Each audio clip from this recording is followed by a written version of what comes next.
सेवा में 1 श्री जगदम्बिका पाल सांसद, अध्यक्ष, संसद की संयुक्त समिति, वक्फ संशोधन 2024 विषय।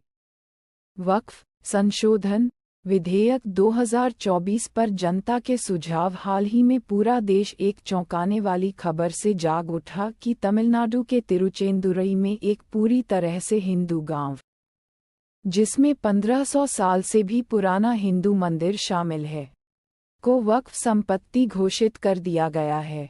इससे हिंदू हैरान रह गए कि 10वीं सदी में इस भूमि पर आया एक धर्म कैसे उस भूमि और मंदिर पर दावा कर सकता है जो उस धर्म से भी पुराना है। वक्फ अधिनियम इस अपमान के लिए जिम्मेदार है। हम आपका ध्यान वक्फ अधिनियम के क्रूर पहलुओं की ओर आकर्षित करना चाहते हैं। वक्फ एक आस्तिक द्वारा धार्मिक या धर्मार्थ उद्देश्यों के लिए ट्रस्ट द्वारा रखी जाने वाली संपत्ति है। वक्फ शब्द के वास्तविक अर्थ के अनुसार संपत्ति को अल्लाह की सेवा में रखा जाता है।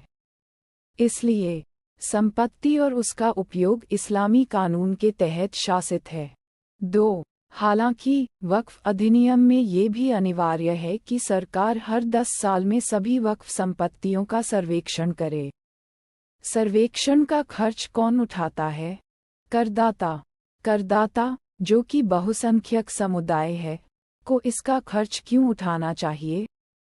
3 वक्फ अधिनियम में एक कठोर प्रावधान है, जिसके अनुसार वक्फ बोर्ड उस व्यक्ति को सूचित किए बिना किसी भी संपत्ति पर कब्जा कर सकता है जो उस भूमि पर रहता है, जैसा कि तिरुचेंदुरई में हुआ है। पीड़ित व्यक्ति के पास एकमात्र सहारा वक्फ न्यायाधिकरण से संपर्क करना है। 4 अधिनियम की धारा 83 के अनुसार वक्फ न्यायाधिकरण शरिया कानून द्वारा शासित है। एक गैर मुस्लिम को मुक्ति पाने के लिए इस्लामी कानून द्वारा शासित न्यायाधिकरण से संपर्क करने के लिए कैसे मजबूर किया जा सकता है? 5 धारा 85 और भी बदतर है। सिविल न्यायालयों के पास ऐसे विवादों पर कोई अधिकार नहीं है। ये ध्यान देने योग्य है कि किसी अन्य अल्पसंख्यक, सिख, जैन, पारसी को ऐसी पूर्ण शक्तियां नहीं दी गई हैं। 6 वक्फ अधिनियम सीमाओं के कानून के अधीन नहीं है, जो 1963 के सीमा अधिनियम का उल्लंघन करता है।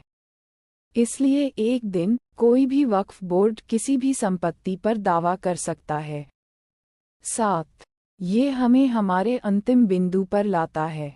अधिनियम वक्फ बोर्ड को किसी भी संपत्ति पर दावा करने के लिए पूर्ण शक्तियां प्रदान करता है। यही कारण है कि आज वक्फ संपत्तियों का अनुमान पूरे देश में लगभग 6 लाख एकड़ है और तीसरा सबसे बड़ा भूमि मालिक है।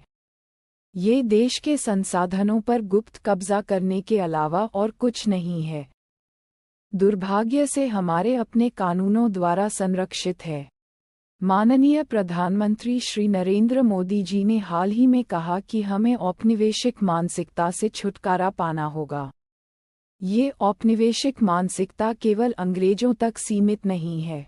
जब तक यह मुगलकालीन अधिनियम मौजूद है, हम औपनिवेशिक मानसिकता से बाहर नहीं निकल पाएंगे। यह निम्नलिखित 2 उदाहरणों से स्पष्ट है। 1 पूर्व प्रधानमंत्री मनमोहन सिंह ने कहा था कि भारत के संसाधनों पर पहला अधिकार अल्पसंख्यकों यानी मुसलमानों का है।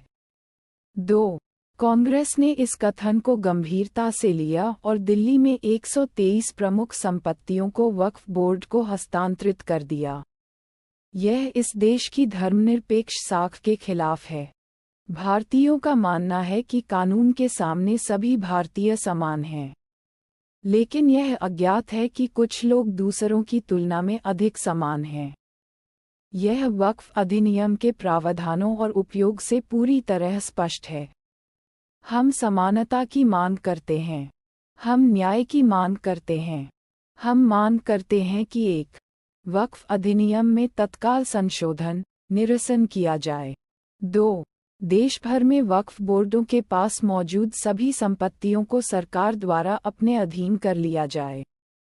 इसके बाद 3 ऐसी हर संपत्ति की जांच के लिए राष्ट्रीय और राज्य स्तर पर उच्च स्तरीय समितियां गठित की जाएं ताकि इसे उनके असली उत्तराधिकारियों को वापस किया जा सके। साथियों, जय श्री राम। सच्चा सनातनी हिंदुओं को मैं दिल से नमस्कार। साथियों, आप लोग समाचार देख रहे होंगे कि वक्फ बोर्ड बिल के विरोध में सारे मुसलमान इकट्ठा हो चुके हैं और वोट दे रहे हैं। और कैसा वोट देने का है, हम लोग को उसका QR कोड का लिंक मैं इकट्ठा कर लिया हूं और हम लोगों का भी इसको समाप्त करने के लिए आ गया है। तो क्या करने का है, जल्दी जल्दी से देखिए। यह वीडियो पूरे अपने हर एक हिंदू भाई को अपना WhatsApp ग्रुप में शेयर करना है साथियों।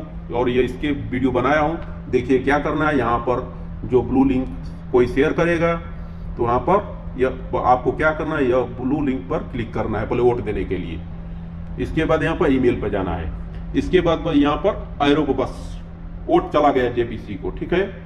इसके बाद क्या करना है साथियों, मैं आपको बताता हूं। अब